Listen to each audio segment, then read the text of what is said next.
Possessor follows an agent who works for a secret organization that uses brain implant technology to inhabit other people's bodies, ultimately driving them to commit assassinations for high-paying clients. Hey, what's going on, everybody, and welcome back to my channel, Movie Files. Elliot back again with a brand new movie review, and this time it's for a film that premiered earlier this year at Sundance. We're talking about the new sci-fi body horror film written and directed by Brandon Cronenberg. We're talking about Possessor.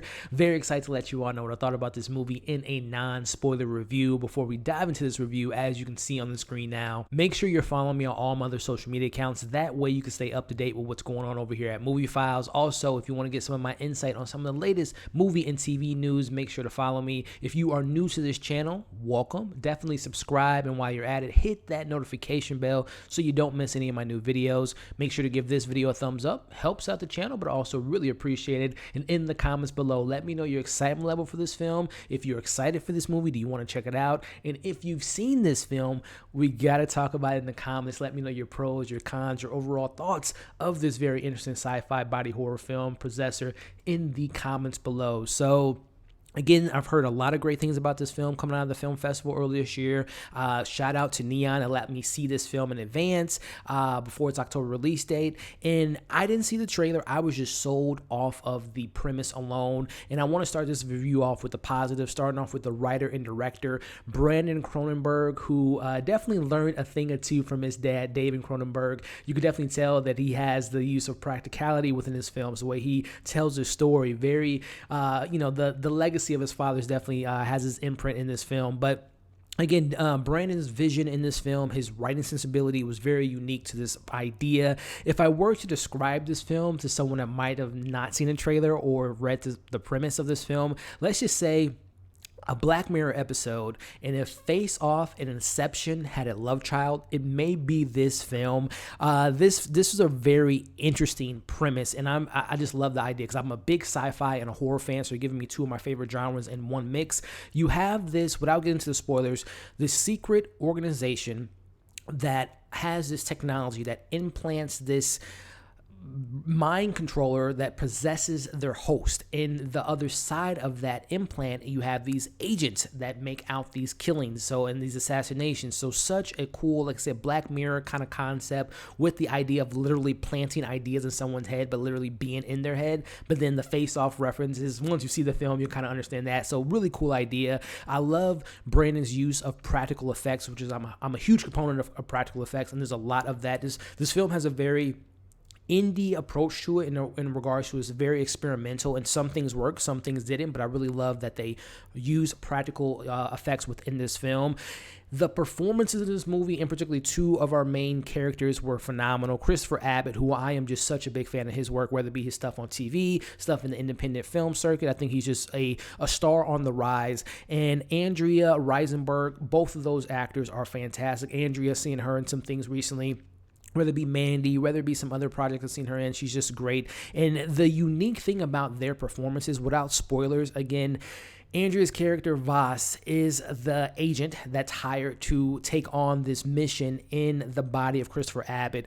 And the unique thing about their performances is they're not only playing their character, Colin, and, Andrea player Voss, but then they're playing the opposite versions of themselves. So when Andrea is in Christopher's head, you're seeing her portray Christopher, Colin, this character, and then when some things happen, you're seeing the reverse of that. So I thought their performances were incredible, and it really kind of enticed me to rewatch this film, just for the rewatchability factor of just seeing the different nuances in both their performances. Again, very interesting characters, very interesting concept with these characters, and I love the kind of themes that are told within this film, whether it be how disposable the human body is, whether it be displayed in the sex scenes that are in this film, how people just use their bodies for pleasure, or it's in particularly the violence within this film. I will warn you all, this is a very violent film. This is an uncut version, so there's no release the Cronenberg cut. This is his vision, and it is uncut, and it is very violent, but the violence is very important to the narrative being told in this film.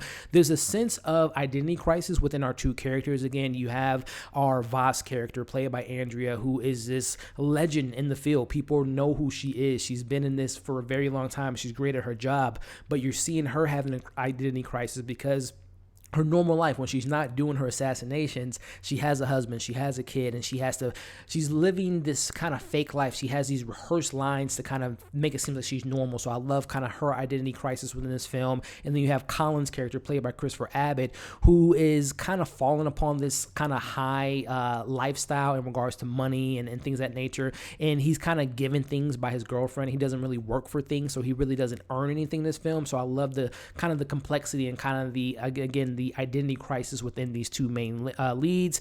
Transitioning into some of my criticism with this movie, I will say, again, this idea is so fascinating. I would have loved to have gotten more from the world building aspect. Like, number one, this organization. I would have loved to have seen maybe, again, this film is less than 2 hours, so you couldn't put too much in it, but I would have loved to see maybe a mission outside of Andrea Riseborough's character, seeing someone else in the field, seeing how they interact with different bodies. That would have been really cool, because again, this premise and this world that they've created is just so fascinating to me, and I would have loved to dove deeper into it and the politics behind this organization. Also, I mentioned it has this very independent approach to it, very experimental at times.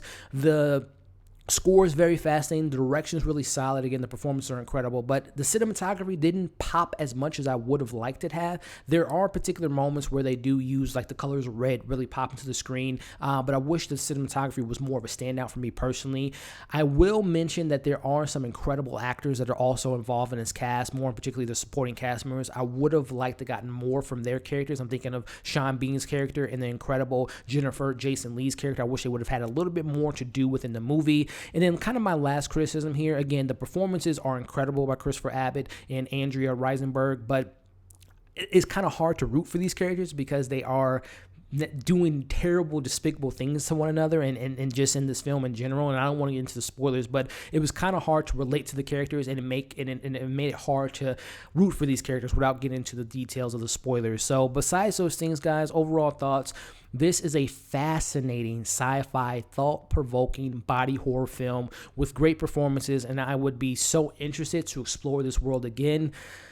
Whether that be a sequel, whether that be, another take on some other characters within the universe, because this world, guys, this idea, this sci-fi idea is just so fascinating to me, and I would love to explore more for it. So with that being said, minus my criticisms, I'm giving this film a solid 4 out of 5.